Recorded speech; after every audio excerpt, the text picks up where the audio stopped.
Good morning, everyone, and thanks for joining today. My name is Erin Chesterton, and I'm the marketing manager at Fondi.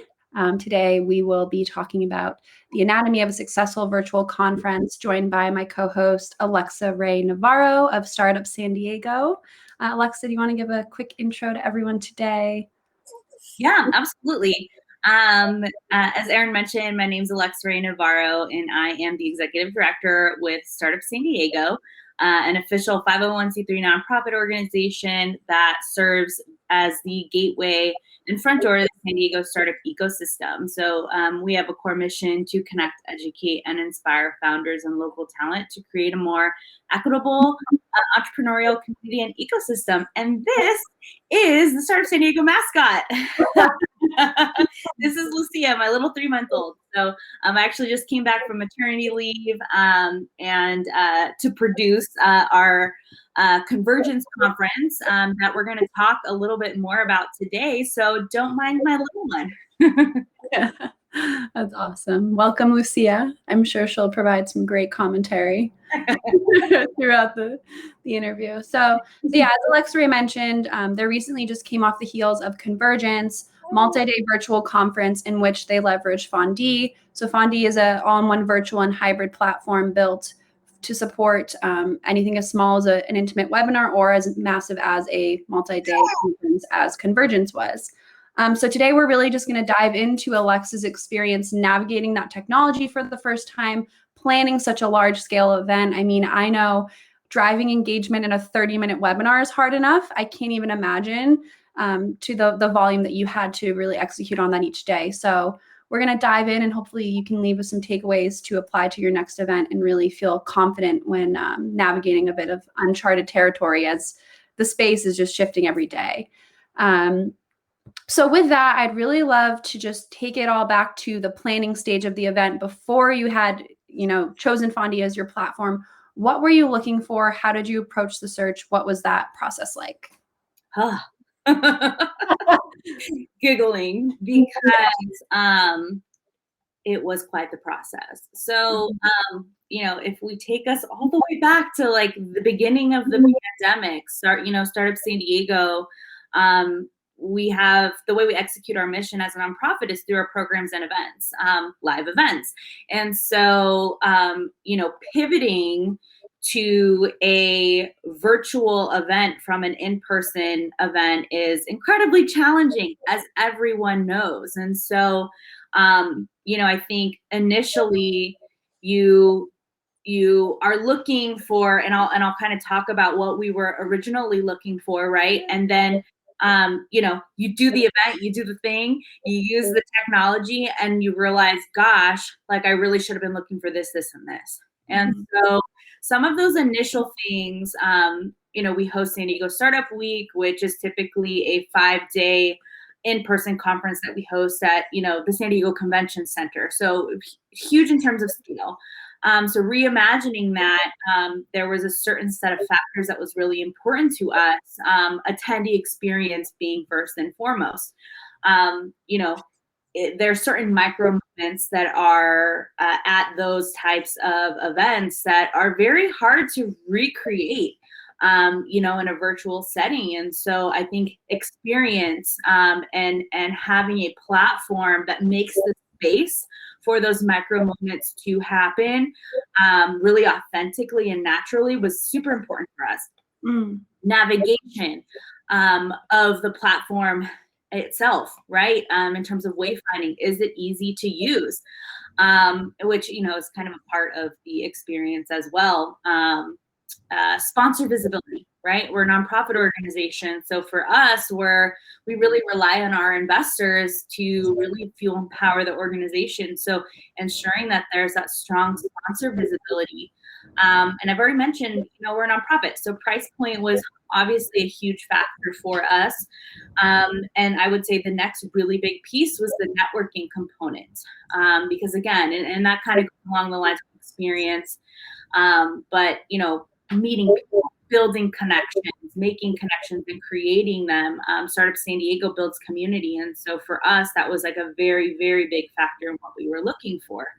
So we executed the event, with the technology that we, decided to go with. And then, flash forward to learnings. So things that we didn't necessarily put huge emphasis on that in planning convergence was so incredibly important for us was back-end functionality and sort of logistics, right? Like I said before, planning an in-person event is like, it requires a very unique skill set. And, planning a virtual event requires like a very unique skill set and, is a huge challenge in and of itself. And so your solution, sorry, she's very passionate about this also. Yes. You saw mama and all the stress that I went through. But it's important that your solution doesn't create more challenges for you, right? That it actually solves the problem that you need. And so the back end functionality was for us like a huge, huge component in making the decision for convergence. And honestly, like a product that felt like it was built to solve my problems. I mentioned we went with a different platform for Startup Month, and I walked away just like frustrated, right? And I would say that in producing convergence, like within, and you guys aren't paying me to say this, but I have like Slack messages with my team talking about, oh my God, like this feels like it was built for us, And so to be able to, it's, again, there's like unique challenges that come with event production. And I just felt that the product was built in a way that like really.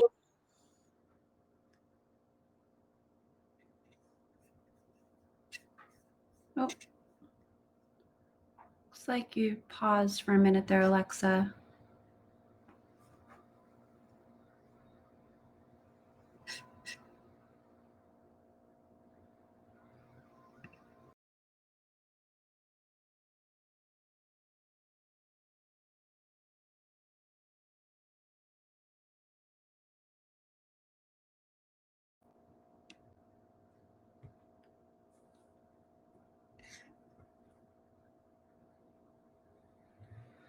I think we're just experiencing a little bit of technical difficulty. Looks like Alexa's hopping back in now.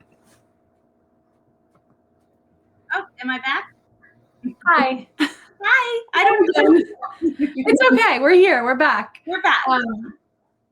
No, that's all super helpful. And I think you raise a really great point. It's the challenge. It's not only do you need to find something that's intuitive, engaging for your attendees, but you as the end user, it needs to be equally, if not more intuitive, because you're the one who has, it's a lot of pressure to navigate that new tech while also making sure you're engaging with the audience and they have everything they need and they know where they need to go.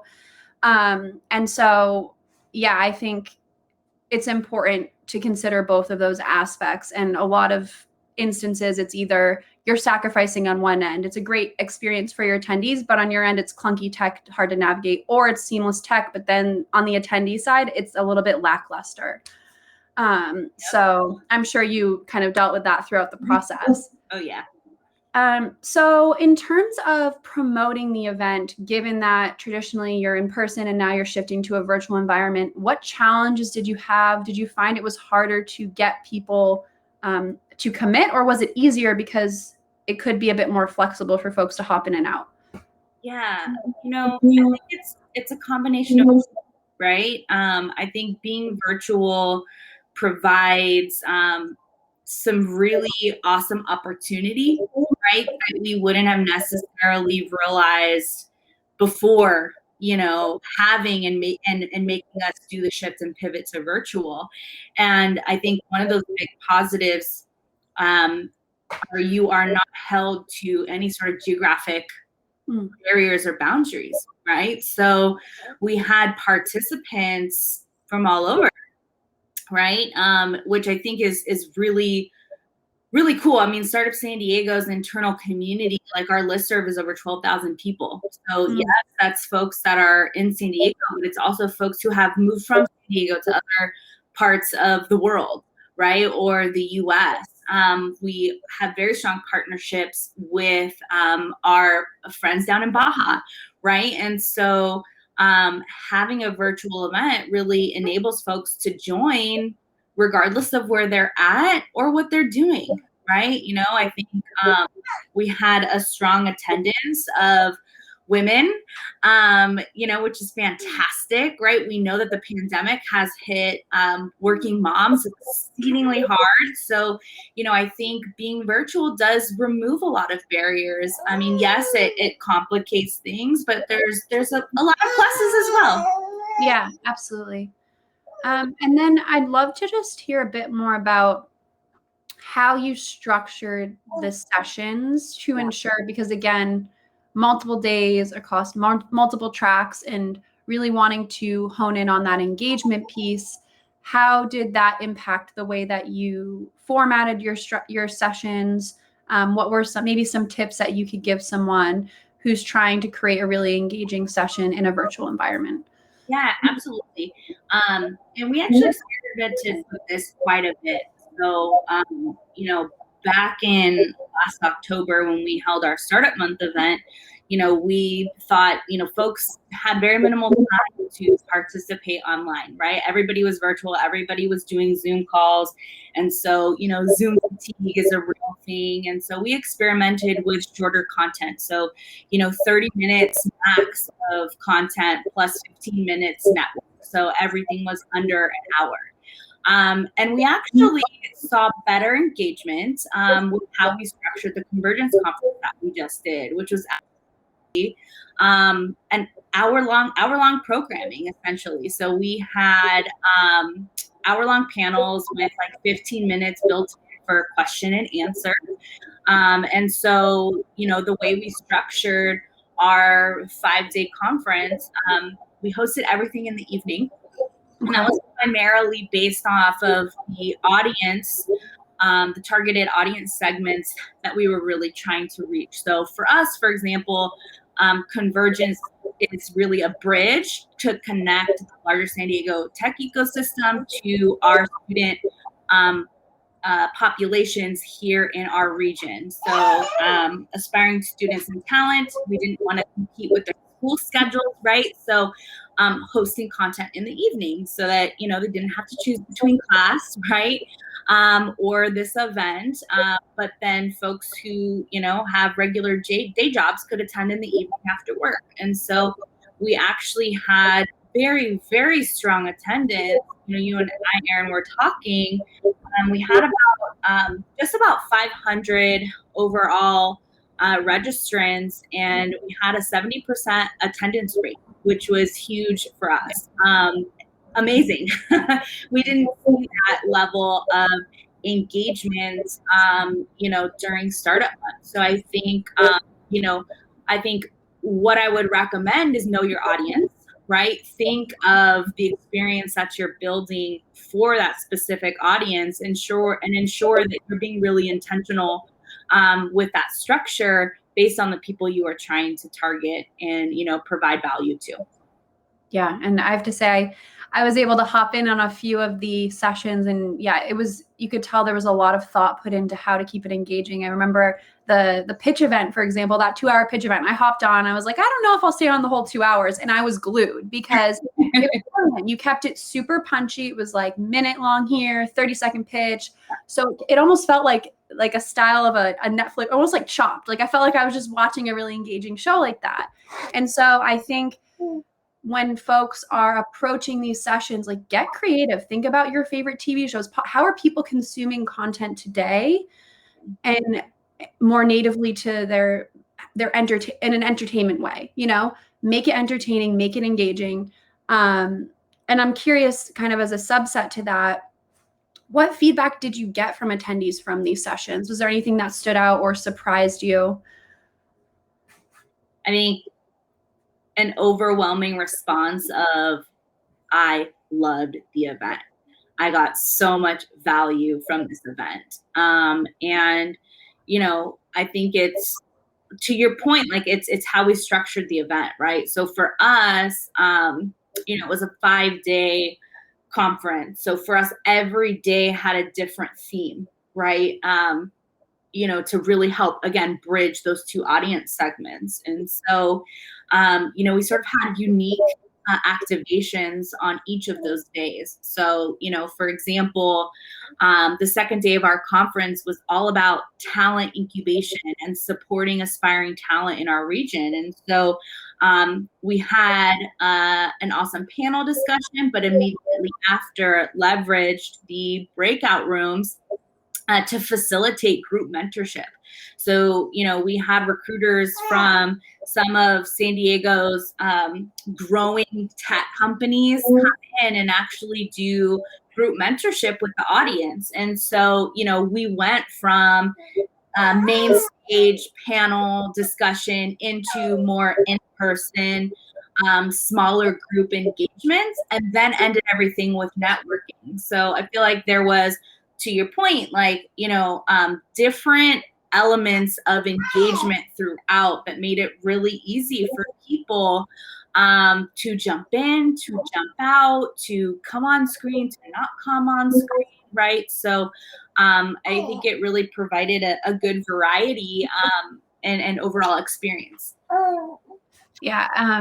And again, from an attendee perspective, with you as the MC, like it was definitely super valuable just to have that almost guiding light throughout, to know where to go, what to do, because I think a lot of the challenges, it's good technology, but people, since it's so new, they just have this level of uncomfortableness with it, where they assume, I don't know what I'm doing. And so you handled it with grace and humor. And so I would love to hear just some tips that you would have for anyone who's running a multi-day event like this and emceeing and navigating that. For sure. Yeah, it's so funny if I think about our experience that you've kind of chatted about, because I think for us it was so incredibly important. Just like a regular in-person event, you need an MC, right? It's like a guiding light to kind of walk through the experience for folks. And we did have one. Our MC had a little bit of a last minute hiccup issue. So, you know, they were like in an Uber transitioning to an airport. So I had to kind of jump in very quickly. But MC 100%.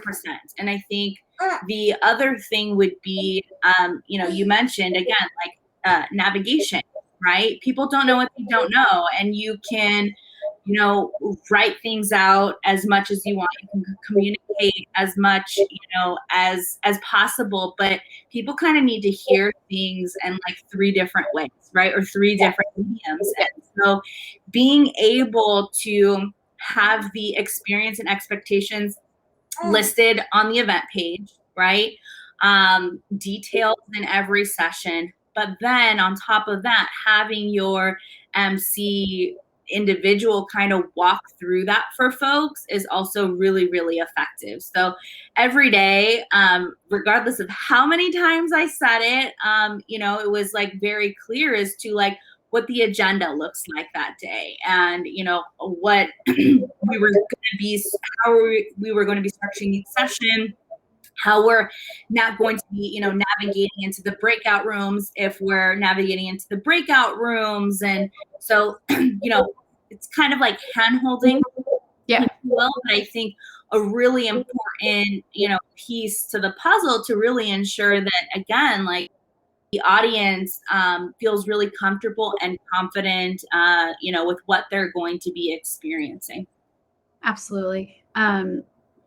So kind of piggybacking off of that, what surprised you most, as you know, this was your first time approaching this event? What surprised you the most being in that seat and engaging throughout the 5 days with folks?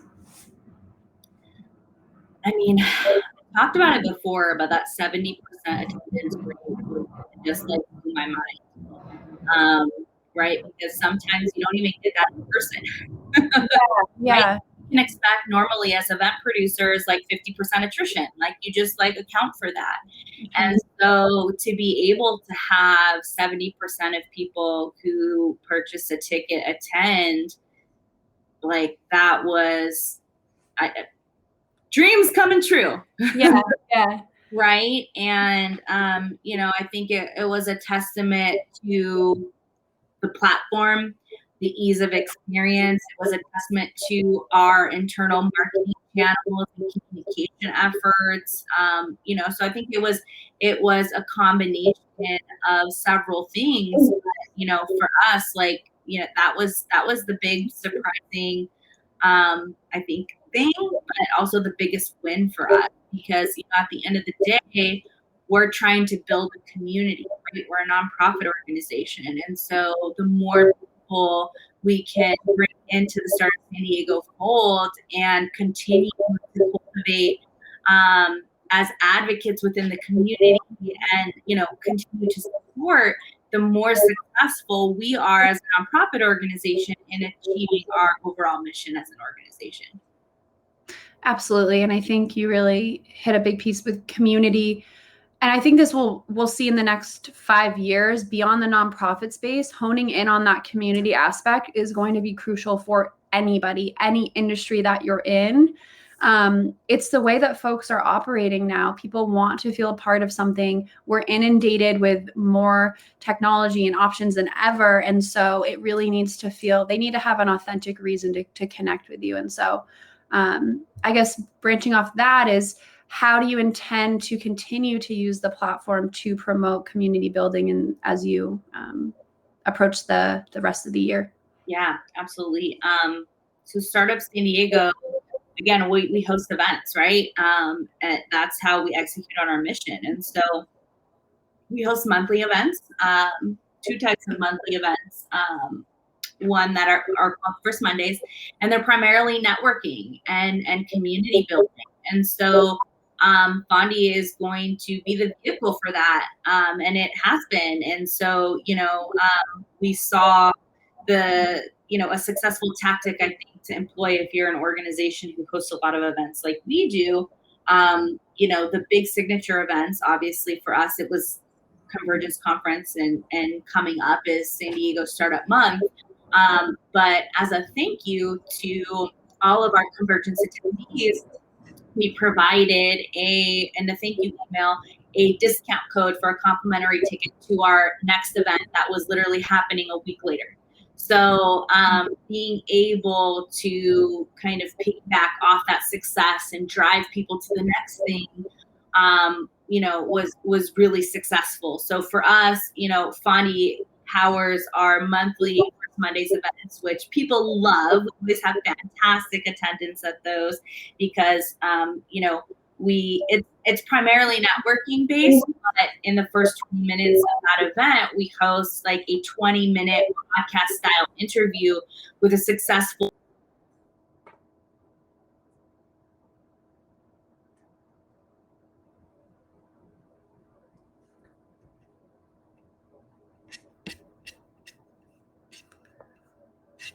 Looks like we have a little bit of a pause again. Going to refresh.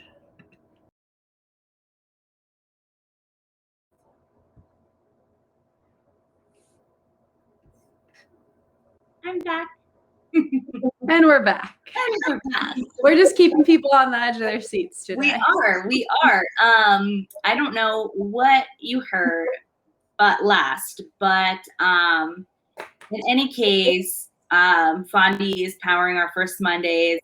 And then we are gearing up now for our next big signature event, San Diego Startup Month, which will be happening during October. And so based off of the success in terms of overall attendance rate, we're completely shifting the structure of Startup Month to, take away some of those sort of most engaged sessions, structure, into sort of that format. And so, we're really excited to continue to refine our experience and A big theme that, I think everybody's thinking about is hybrid. And so, really thinking about how Fondi will be able to really enhance that, hybrid experience moving forward.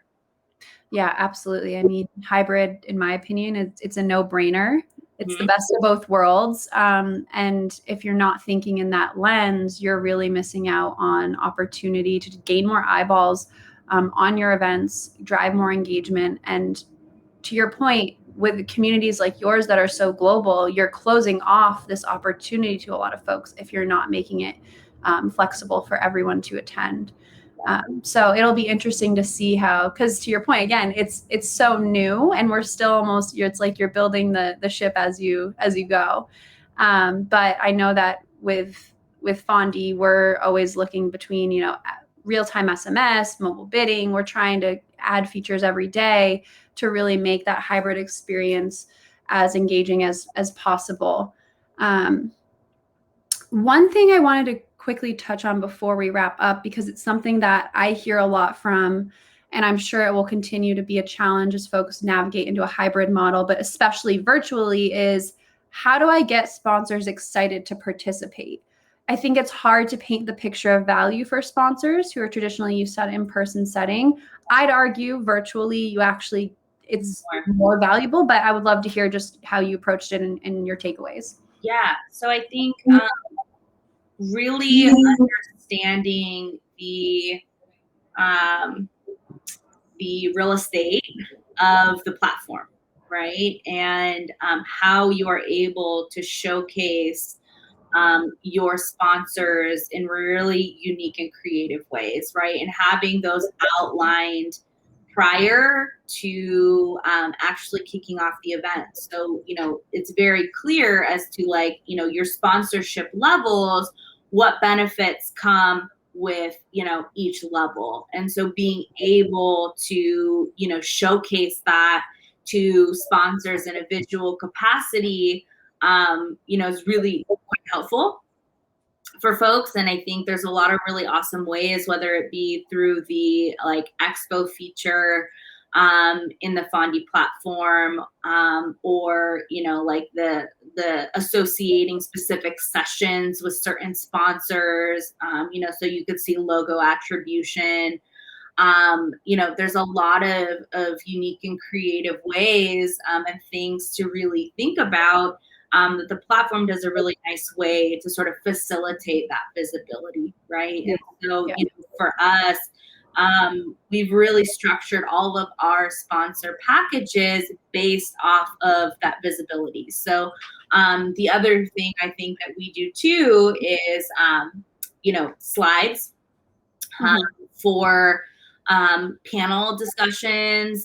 So we've actually have templated decks that we have, and we provided to all of our workshop leaders, for example, during the event. And, that standard template deck has in there, your investor slide, right? That everybody sees as you, introduce the session before kicking off. So, that, for example, is a tactic to leverage outside of what the platform already offers that is definitely successful and, helpful, again, when you're really designing those packages.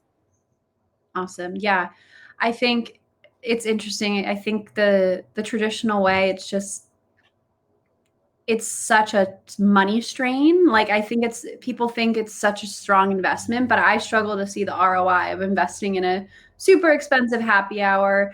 Maybe a few people who show up continue to engage, but what also is interesting is in this virtual environment, you're capturing that data that you can then leverage more strategically in the long run. Whereas I think in that in-person setting, yes, you're having the face-to-face, but beyond that contact, there's a lot of missed opportunity.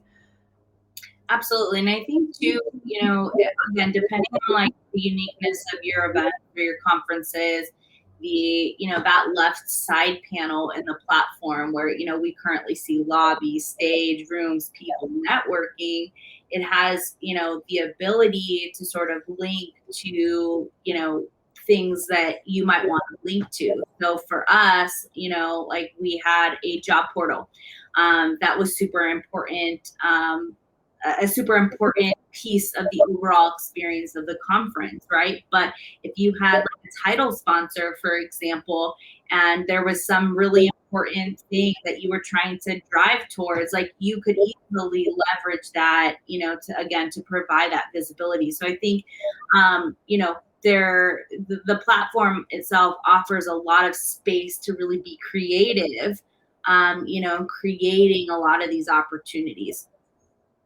Yeah, I completely agree. It's really like the world is your oyster. It's almost like it can be overwhelming with how much you can do, Yeah. How strategic you can really get. But yeah, I agree. Having those opportunities, have those calls to action within your event, but not have them have to fully exit the event, still being able to experience it, but engage in other ways is super important.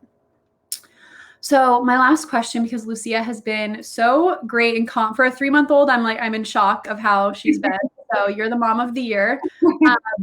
You know, knowing that hindsight's 2020, after going through this experience, is there anything that you would have changed to your approach or how you executed the event that you'll be taking in as you head into startup month? I mean, I wish we found funding sooner.